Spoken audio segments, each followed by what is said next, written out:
Amis chercheurs, bien-aimés frères et sœurs en esprit, je vous souhaite la bienvenue. Je vous félicite d'avoir frappé à la porte de notre organisation IGIAC. Nous sommes une institution philosophique qui diffuse les enseignements gnostiques donnés par le vénérable maître Samuel Anveor. Je vous félicite d'être là car vous êtes au bon endroit. Je peux vous rassurer que nous allons vous transmettre à travers cette grande formation que nous entamons ce soir toutes les clés nécessaires pour éveiller la conscience et parvenir à l'autoréalisation, à la réalisation de soi, à l'union avec la divinité. La formation va être longue, ou plus ou moins longue si vous voulez. Elle va se dérouler en 3 phases ou 3 cycles. Et dans chaque cycle, nous allons aborder 20 leçons. Ce qui est intéressant, c'est qu'à la fin de cette formation, vous aurez à votre disposition toutes les clés, toutes les techniques, toutes les astuces, toutes les méthodes pratiques nécessaires pour sortir définitivement de l'ignorance, pour parvenir à la félicité authentique. Ce soir, nous démarrons avec la leçon inaugurale, le premier thème de ce que nous appelons la phase A. Si vous ne le savez pas, vous pouvez retrouver sur notre site internet www.igeac.org les thèmes de chaque cycle. Sans plus tarder, allons dans le vif du sujet et parlons de la sagesse gnostique. Alors, si nous sommes là, c'est parce que nous voulons avoir la maîtrise de nous-mêmes. Nous voulons avoir la maîtrise spirituelle. Nous voulons parvenir à la sagesse. Et la véritable sagesse est divine. La véritable sagesse doit naître tout au fond de nous, grandir et s'exprimer de façon très naturelle. Car quelqu'un qui est sage ne sait pas qu'il est sage.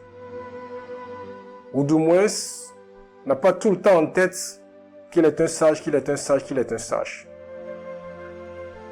On reconnaît l'arbre à ses fruits. En d'autres termes, par ses paroles, par ses actes, par ses habitudes, les autres sauront qu'ils ont affaire à un sage. Nous allons aborder ce thème en 7 points. Et ce soir, et d'ailleurs tout au long des différentes conférences que j'aurai à partager avec vous, nous parlerons de l'anthropologie gnostique. L'anthropologie, c'est quoi? L'anthropologie, c'est cette science qui étudie l'homme dans tous ses aspects. Culturel, sociologique, psychologique, religieux, géographique, historique, etc. On pourrait dire que l'anthropologie est au cœur de toutes les autres sciences. Cependant, il faut remarquer que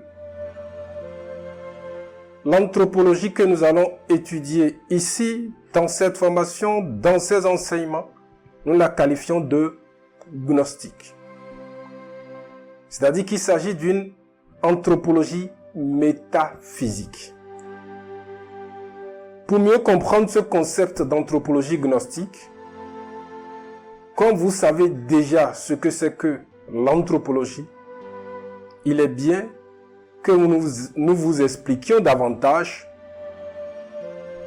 ce que c'est que la gnose, mot qui a donné naissance à cet adjectif gnostique. Eh bien, la gnose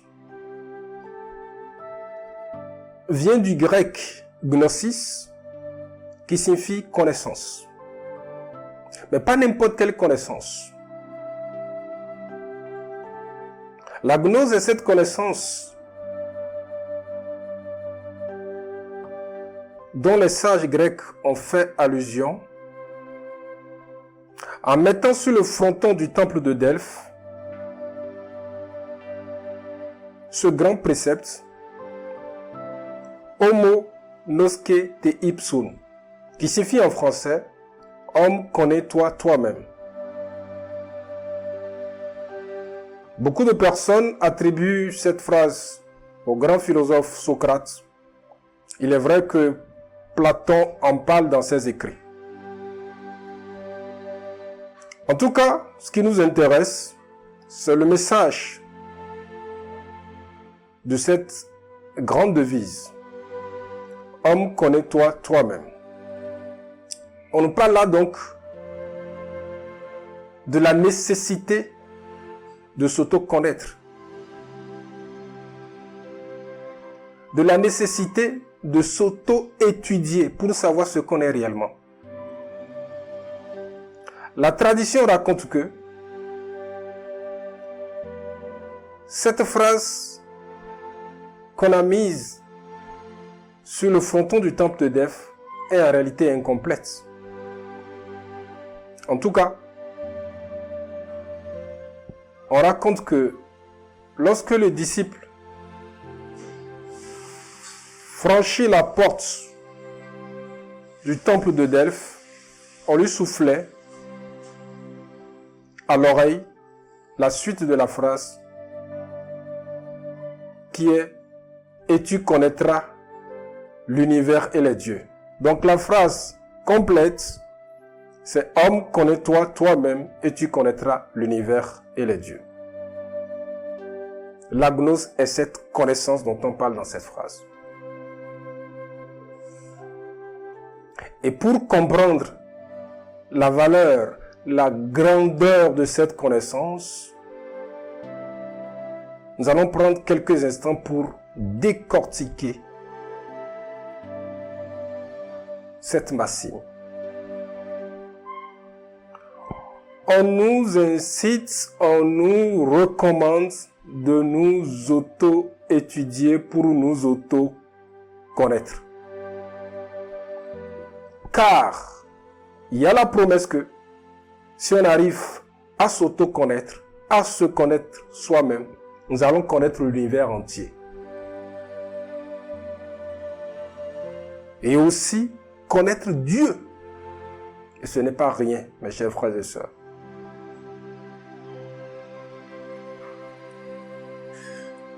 On dit souvent que l'homme est un microcosme, c'est-à-dire un petit monde dans le macrocosme, le grand monde. Cela signifie quoi? Cela signifie que tout ce qui existe à l'extérieur se trouve également à l'intérieur de nous. Tout ce qui existe dans le grand univers se trouve dans le petit univers que nous sommes. Le soleil se trouve à l'intérieur de nous, Mars, Lune, les planètes sont à l'intérieur de nous. Nous avons des océans à l'intérieur de nous. Nous avons des déserts à l'intérieur de nous.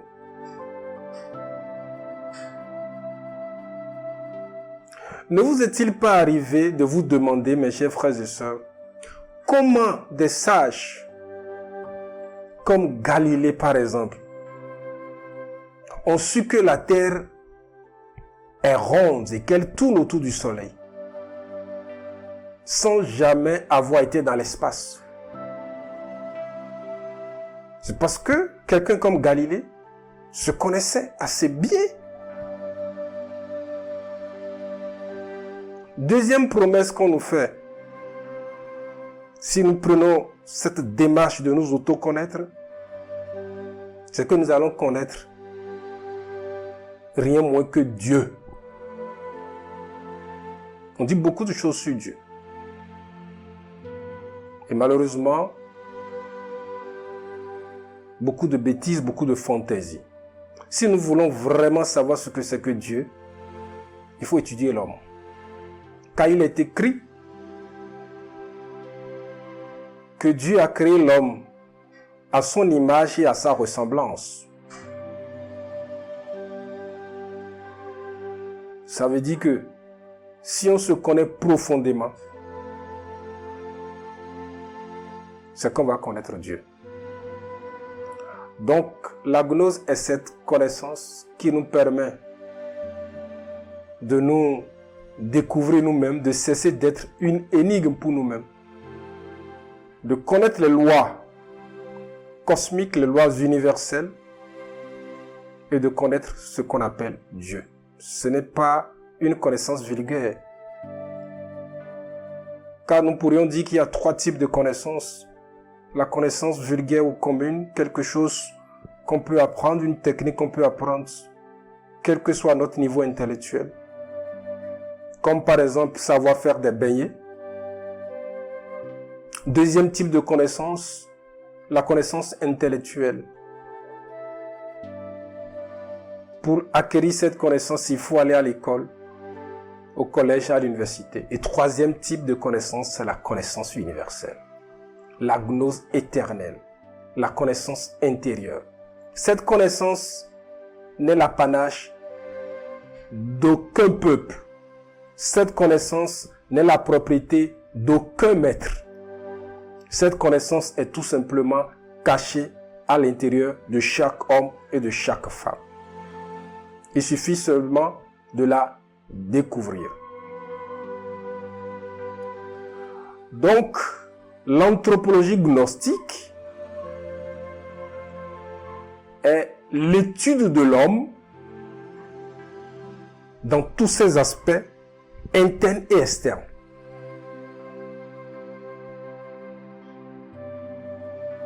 C'est l'étude de l'homme dans toutes les dimensions. Ne devons pas oublier que nous sommes un trio de corps, d'âme et d'esprit. On ne peut pas prétendre connaître l'homme juste en étudiant sa biologie. Non. Il faut étudier l'homme dans toutes les dimensions. Et à côté du mot gnose, nous avons le mot gnosticisme, qui est un système qui transmet cette connaissance. Un courant qui se consacre à l'étude et à la divulgation de la gnose. Un courant au même titre que le bouddhisme, le christianisme, l'islam, etc. Et la gnose étant la connaissance intérieure, une connaissance universelle, tous les autres courants ésotérico-religieux, boivent à la source de la gnose.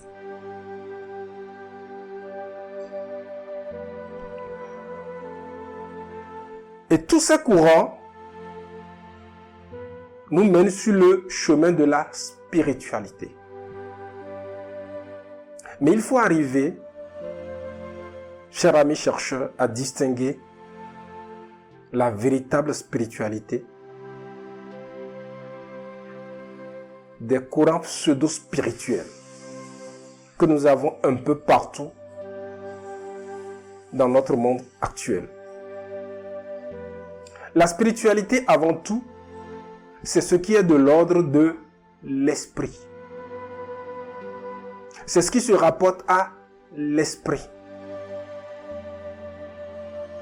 C'est très important de le comprendre. C'est très important de comprendre que nous sommes avant tout des êtres spirituels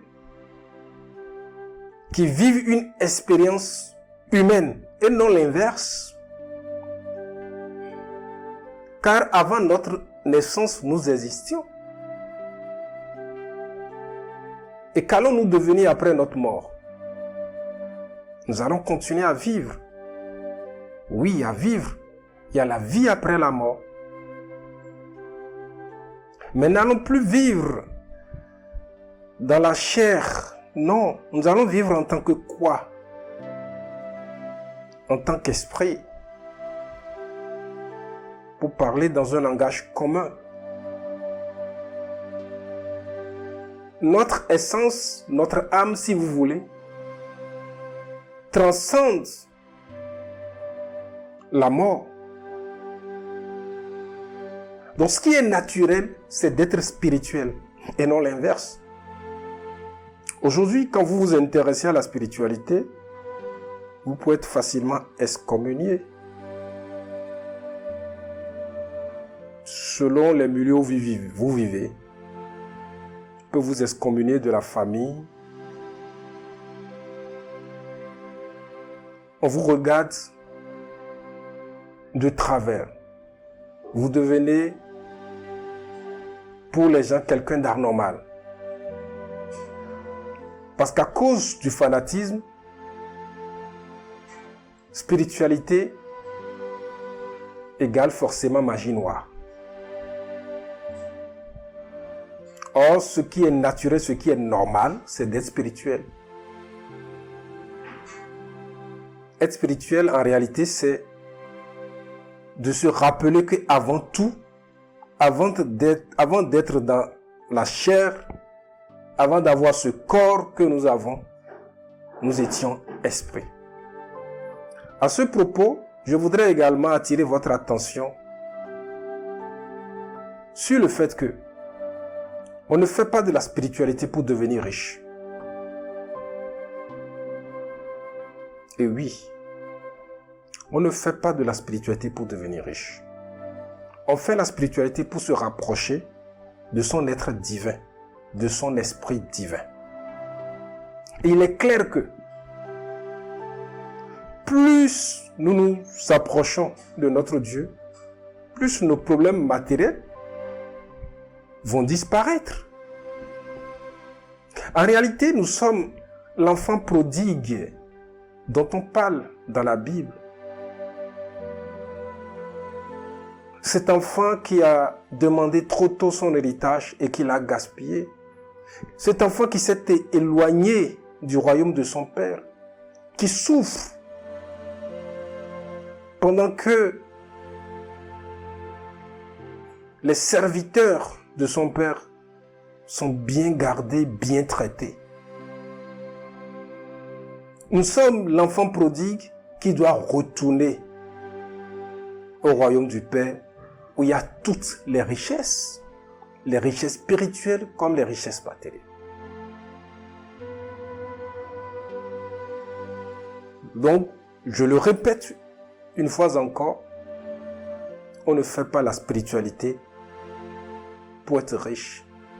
Mais celui qui fait la vraie spiritualité, celui qui vit en accord avec les lois naturelles, ne doit pas manquer de ce qui est nécessaire pour vivre.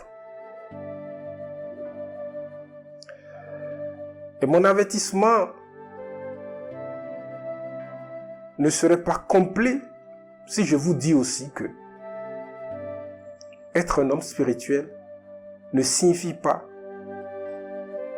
fuir ses responsabilités en tant que citoyen, en tant que père de famille, mère de famille. Non. Parce qu'il y a des gens qui se disent, bon, je suis spirituel et tout ce qui concerne ce monde ne m'intéresse pas. Il y en a qui viennent jusqu'à négliger leur propre corps parce qu'ils sont préoccupés de rejoindre l'esprit. Nous devons éviter, chers amis, ces extrêmes-là. Nous devons les éviter coûte que coûte. et comprendre que, en prenant le chemin spirituel, nous visons un seul but, rejoindre notre être divin de qui nous nous sommes séparés il y a très longtemps. Une fois qu'on est avec le Père, on a tout. On ne manquera de rien. C'est le but de la spiritualité et il ne faut jamais l'oublier. Et pour vivre ce chemin qui va nous prendre probablement toute une existence, nous avons besoin, en tout cas pour la majorité des gens, de s'affilier à un courant religieux ou à un courant ésotérique. Donc il est nécessaire dans cette conférence de recentrer le rôle des religions, qui est mal compris de nos jours. Le mot religion vient du latin religare, qui veut dire relier à. Et cette étymologie dit tout. Cette étymologie nous indique le rôle des religions. Les religions ont en fait pour rôle de nous transmettre la connaissance universelle, les clés gnostiques, pour que nous puissions travailler sur nous-mêmes, éveiller notre conscience, développer notre âme et nous unir avec la divinité. Les religions ont pour rôle de nous donner les clés nécessaires pour aller au ciel, comme on le dit, pour rejoindre le Père. Ce ne sont pas, pour être plus clair, ce ne sont pas les religions qui vont nous amener au paradis. Chacun doit y aller lui-même. Et comme les Écritures sacrées le disent, le ciel se prend d'assaut. On doit le mériter. Les religions ne servent que de passerelles pour l'adepte. C'est pour cela que, dans certains courants, on appelle les leaders religieux des pontifes. On parle de souverain pontife. C'est tout. C'est une grave erreur de penser que parce que je me rends à l'église tous les dimanches, je vais à la mosquée tous les vendredis, je vais à mon culte, ça y est, ma religion, en son temps, va me transporter au ciel. Non. Chacun doit gagner le ciel par son propre travail. Et toutes les religions, ce qui est intéressant, fondamentalement, originellement, boivent à la source de la gnose, à la source de la connaissance universelle. Et on va se demander, mais pourquoi il y a autant de religions?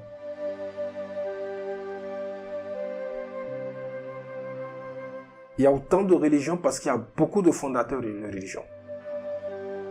Et derrière chaque fondateur de religion, il y a un homme qui a réussi à s'unir avec la divinité. Et qui décide maintenant de partager son expérience avec les autres. Il n'y a aucun mal qu'il y ait beaucoup de religions. Non. Le problème, c'est que nous ne comprenons pas le sens profond des enseignements religieux.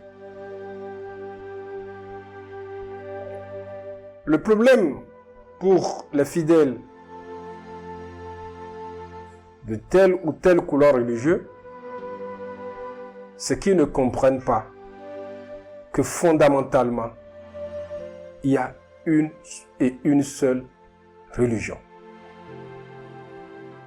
Et cette seule religion, cette religion unique, va prendre plusieurs formes, va s'adapter selon les milieux, selon les besoins des peuples. Les peuples sont différents. Les peuples ont des habitudes, des coutumes différentes et donc ont besoin d'être enseignés différemment. Mais fondamentalement, c'est le même enseignement. C'est le même Dieu. Ce sont les mêmes principes religieux. Les luttes religieuses sont en réalité inutiles, voire absurdes. Ce que l'un appelle Allah, l'autre l'appelle Dieu. Brahma, Kété, c'est la même chose.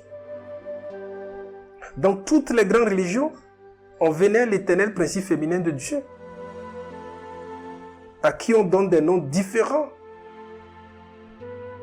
Marie, la Marie chrétienne, c'est l'Isis égyptienne. C'est le Tonandine des anciens Aztèques. C'est Déméter de la Grèce antique.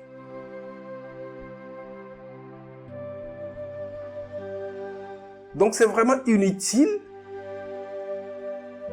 de faire des guerres entre les religions. Parce que, fondamentalement, entre les leaders religieux, il n'y a pas de guerre. Ils nous apportent le même enseignement. C'est les mêmes clés. Et ces clés nous conduisent toujours à travailler sur nous-mêmes pour nous éveiller. C'est tout. Aussi, à propos des religions, nous ne devons pas oublier que chaque grande religion a un cercle ésotérique, c'est-à-dire grand public, et un cercle ésotérique. Depuis la nuit des temps, ça a été toujours comme ça.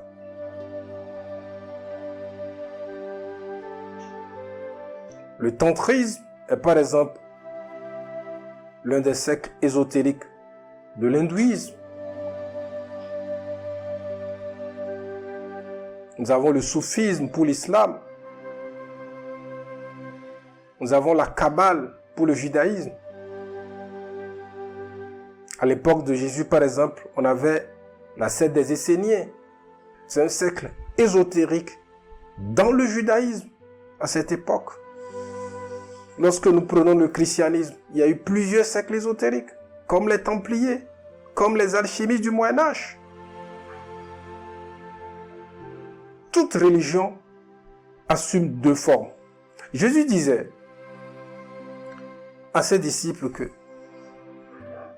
il va parler en parabole. En tout cas, il va parler d'une certaine manière aux foules, mais à eux qui sont déjà avancés sur le chemin, il leur parlera différemment, il leur parlera de façon directe. Je ne saurais terminer avec ce chapitre sur les religions sans évoquer la lutte qu'on observe entre le polythéisme et le monothéisme.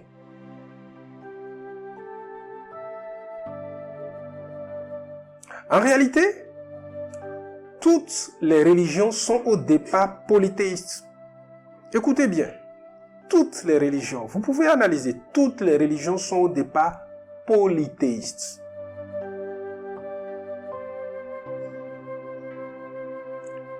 Et nous dirons même que le polythéisme est beaucoup plus proche de la réalité que le monothéisme. Les grandes religions que nous avons aujourd'hui ont anthropomorphisé la divinité. Mais au fond, Dieu n'est pas un individu. Dieu, c'est l'unité multiple parfaite. Dieu, c'est le cercle dont le centre est partout et la circonférence nulle part. Et les divinités qu'on a dans les religions polythéistes, comme le dieu de l'eau, le dieu du feu, le dieu de l'air, le dieu des forêts, le dieu des océans, sont les anges qu'on a dans le christianisme. On parle de l'ange de l'amour, de l'ange de la médecine. C'est la même chose. Ce qu'il y a avec l'histoire des religions, c'est que à un moment donné, les peuples ont abusé du polythéisme. Et dans le même courant religieux, les adeptes du dieu de l'eau vont combattre les adeptes du dieu du feu. Par ignorance, bien sûr. Et chaque fois, dans l'histoire des religions, il y a un précepteur qui vient et qui dit « On met fin au désordre. On ne va plus entendre parler des dieux. On va parler seulement de Dieu au singulier. » C'est comme cela. C'est ce qui s'est passé dans l'Égypte antique avec le pharaon Akhenaton.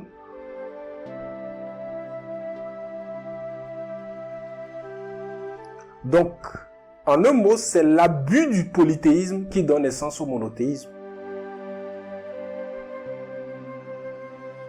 Et aujourd'hui, en tout cas depuis plusieurs siècles en arrière déjà, on abuse du monothéisme. Et par réaction, on a l'athéisme. Donc Dieu, c'est l'unité multiple parfaite. Dieu est partout. Quand on dit le Dieu de l'eau, au fait, c'est toujours ce Dieu unique. Dans ses manifestations avec l'élément eau. C'est tout. Ce n'est pas qu'il y a plusieurs dieux. Il y a un seul Dieu. Et ce Dieu unique se manifeste de différentes manières. C'est tout. C'est ce qu'il y a lieu de comprendre. Et c'est très important. En tout cas, avec la gnose, toutes ces notions sont claires pour nous. Et la religion universelle,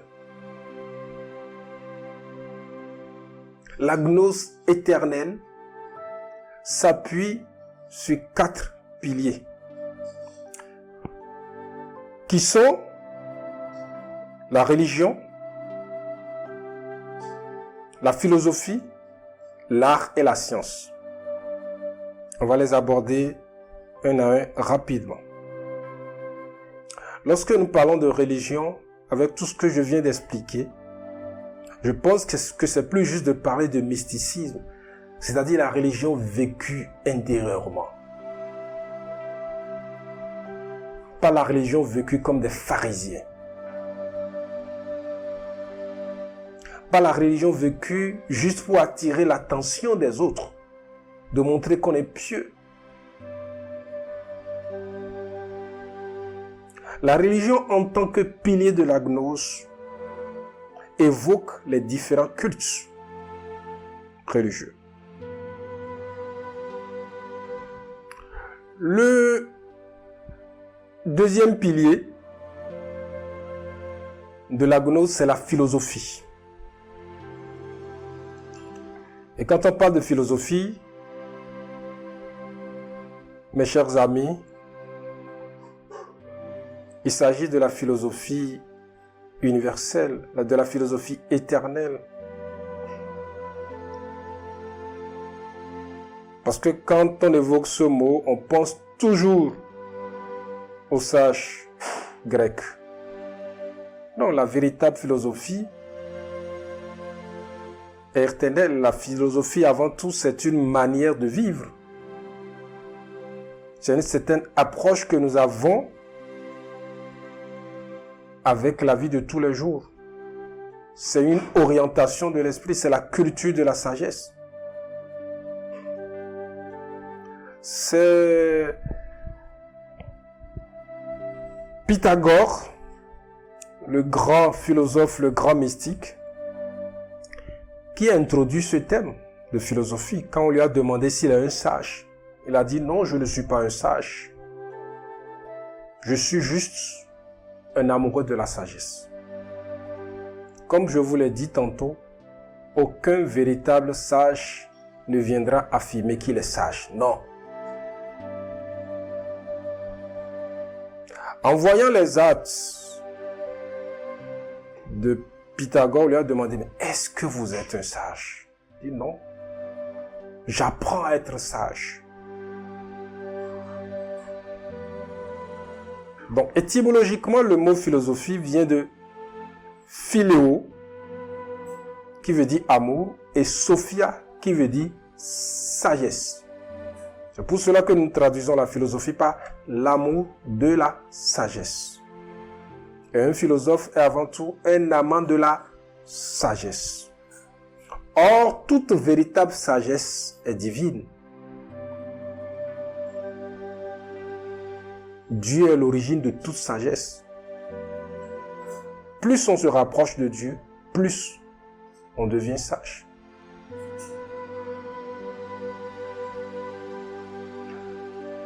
Aujourd'hui, nous avons des philosophes qui sont athées.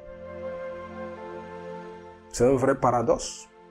Tous les grands philosophes, si vous voulez, les plus connus de la Grèce antique, étaient de grands initiés. On ne peut pas être un philosophe et rejeter la divinité. Ça n'a pas de sens. Et la philosophie n'a rien à voir avec l'érudition. Non. Il y a des gens,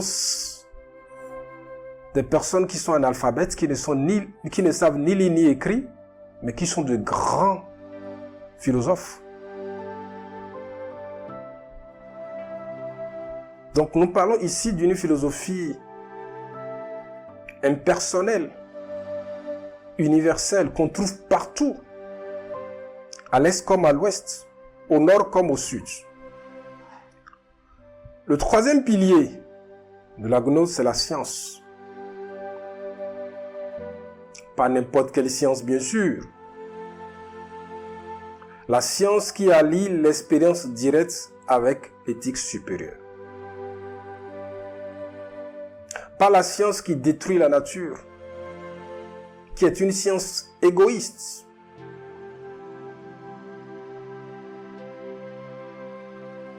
Une science qui est prête à tout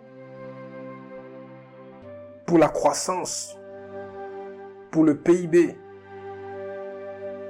Nous voulons parler par exemple,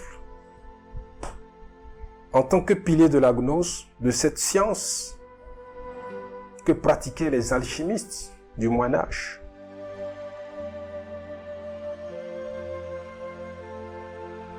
C'est la science qui nous permet d'arranger le quotidien sans transgresser les lois universelles, les lois cosmiques. Donc d'une part, nous pouvons parler de la science matérialiste, destructrice, et d'autre part, nous avons la grande science,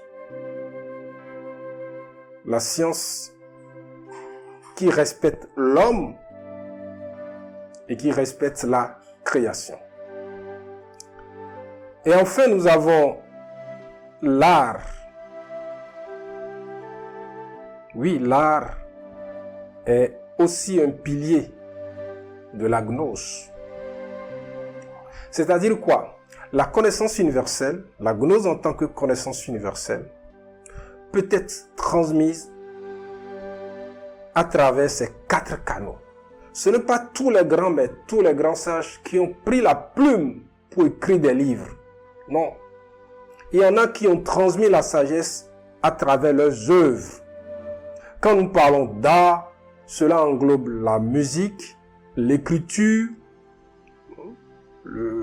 la danse, la peinture.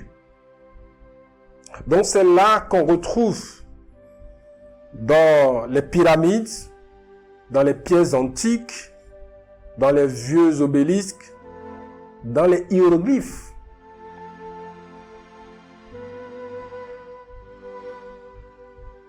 Qui sont un alphabet sacré. Si nous prenons l'exemple des derviches tourneurs du soufisme, à travers la danse, à travers l'art, donc, ils véhiculent la gnose. Lorsqu'ils tournent sur eux-mêmes et en groupe, en imitant le mouvement des astres, le mouvement des planètes du système solaire, c'est de l'art royal qu'il faut distinguer de l'art profane. Oui, car de nos jours,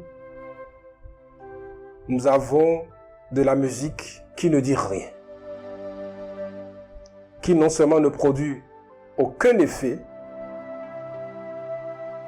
en tout cas aucun effet positif sur la conscience, et qui ne transmet aucun message.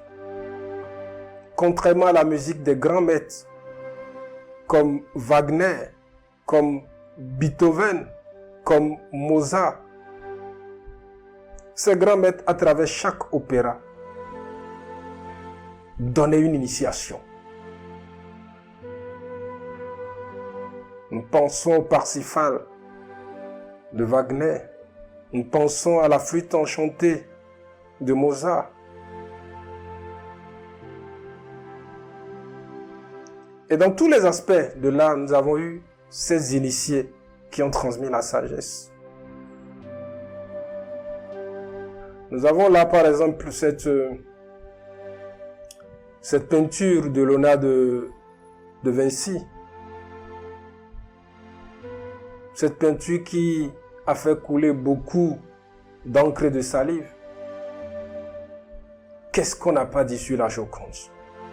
Des tas de bêtises.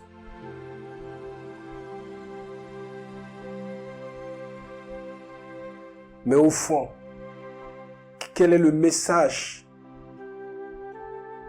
que ce grand initié, ce grand artiste a voulu laisser dans cette peinture?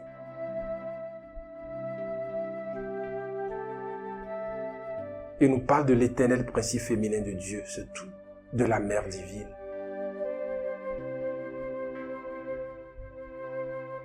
Mais à cause de l'ignorance, on fait des interprétations erronées, purement fantaisistes. Donc ce sont là, chers amis chercheurs, les 4 canaux à travers lesquels la connaissance gnostique est divulguée. Cette connaissance et tous les enseignements que nous allons recevoir à travers cette formation, nous pouvons la résumer, cette connaissance, en 3 points, en 3 principes fondamentaux que nous appelons les 3 facteurs de la révolution de la conscience. Nous allons apprendre beaucoup de choses dans cette formation. Et tout ce que nous allons apprendre, toutes les leçons, vont se reposer sur ces 3 principes. Le premier, c'est ce qu'on appelle la mort mystique ou la mort psychologique, qui n'est rien d'autre que l'élimination de l'ego, l'élimination de notre nature inférieure négative.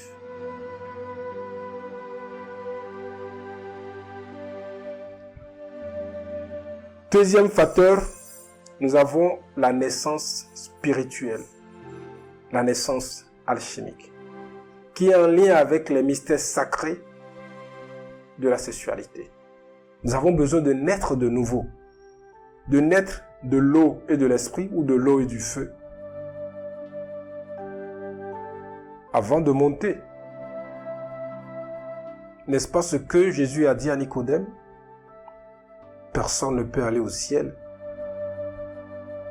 s'il ne passe pas par une seconde naissance. Et toute naissance procède du sexe.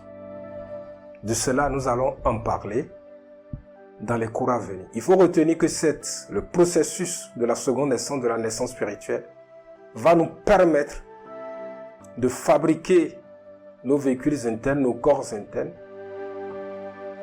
grâce auxquels nous allons pouvoir accéder aux dimensions supérieures. Avec le corps physique, nous avons une existence dans ce monde physique. Il nous faut d'autres véhicules pour accéder au monde astral, par exemple, au monde mental, au monde causal, et finalement s'unir avec la divinité. Et enfin, nous avons le sacrifice conscient. Oui. Le chemin, le véritable chemin spirituel, qui permet l'émancipation de l'âme, n'est pas fait pour les égoïstes. Il faut remarquer que toute l'humanité actuelle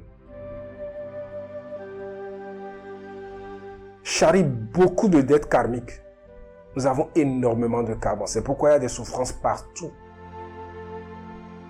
Au foyer, dans la société, dans le milieu professionnel, même dans le cercle religieux. Il y a beaucoup de souffrances. Il y a deux manières globalement de payer le karma. Soit nous payons le karma par des souffrances mécaniques que nous ne contrôlons pas, inutiles, par la douleur, ou bien nous payons le karma en nous sacrifiant pour les autres, en aidant les autres. Ainsi, la mort mystique, la naissance spirituelle et le sacrifice conscient sont les trois piliers de la gnose. Et pas seulement du courant gnostique,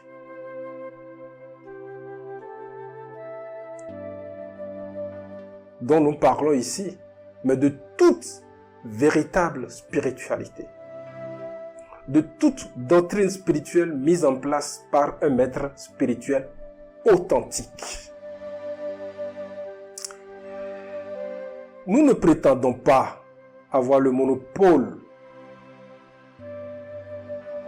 de la connaissance, non. La gnose étant universelle, il est clair qu'on peut trouver la connaissance qui libère l'âme. On peut trouver la véritable spiritualité dans beaucoup de courants. Mais nous devons faire très attention. Parce que de nos jours, il y a beaucoup de loups déguisés en agneaux. Il y a beaucoup d'idiots qui se font passer pour des maîtres. Et nous voulons là vous donner quelques indices pour reconnaître un véritable maître. Lorsqu'on parle d'un maître spirituel, ce n'est pas quelqu'un qui s'est rempli le crâne de théories spirituelles. Donc c'est quelqu'un qui a la maîtrise de soi, quelqu'un qui maîtrise ses pensées, qui contrôle ses paroles, qui maîtrise ses sentiments. Quelqu'un qui a la maîtrise de son corps. Donc être maître spirituel, c'est se maîtriser soi-même. Ce n'est pas savoir beaucoup de choses sur la spiritualité. Ce n'est pas connaître beaucoup de théories spirituelles. Ce n'est pas non plus arriver à faire des miracles. Non, faites attention. Comme il est écrit, le diable sait faire des miracles. Et il les fait très bien. Ce n'est pas avec des miracles que nous allons reconnaître un vrai maître. Non. Il faut aller au deuxième critère, c'est l'humilité. Un vrai maître, un vrai sage, nous l'avons déjà dit, est toujours humble. Comme Pythagore l'a dit, je ne suis pas un sage, je suis un amoureux de la sagesse. Et troisième et dernier critère, un maître spirituel authentique a le sens du sacrifice. Il ne va pas vendre ses mantras. Il ne va pas vendre des initiations. Il veut aider. Il a parcouru le chemin. Il connaît le chemin. Et il a souci d'aider, d'autres personnes à vivre ce chemin. Avec ces 3 critères, vous pouvez reconnaître facilement un vrai maître.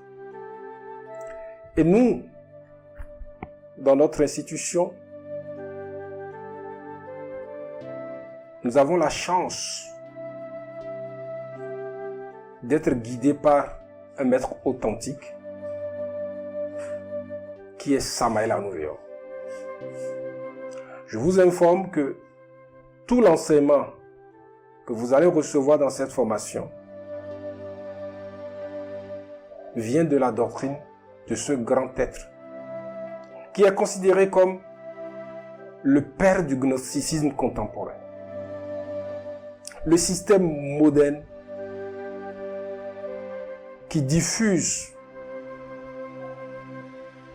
largement la connaissance universelle, la gnose, aujourd'hui, a été mise en place par ce sage illuminé qui a vécu de 1917 à 1977.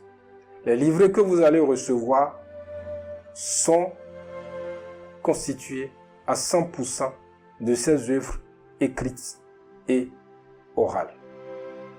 Nous avons écrit un article de blog sur ce maître. Vous pouvez retrouver cet article sur notre site internet et en savoir davantage sur ce maître. De toute façon, dans des leçons plus avancées, nous parlerons de lui. Et nous sommes heureux, et vous le constaterez avec nous, qui nous a donné un enseignement qui est pratique et pragmatique à la fois. Il ne parle jamais d'une chose sans donner le moyen aux lecteurs, aux disciples de l'expérimenter, de le vérifier lui-même. Nous voilà, chers amis chercheurs, bien-aimés frères et sœurs, à la fin de cette leçon inaugurale. Je vous laisse maintenant la parole pour poser toutes vos questions. Il n'y a pas de questions bêtes, il n'y a pas de questions taboues. Nous sommes là pour apprendre. Et vous allez recevoir le livret qui accompagne cette première leçon. Je vous invite à lire le livret. Et c'est la meilleure manière d'avancer de façon correcte. Lire les livrets chaque semaine et mettre en pratique, parce que nous accompagnons chaque leçon d'un exercice spirituel. L'exercice, sans plus tarder, mettez-le en pratique. Vous avez besoin d'expérimenter les choses par vous-même. Je vous remercie de votre écoute. Vous avez la parole pour poser vos questions.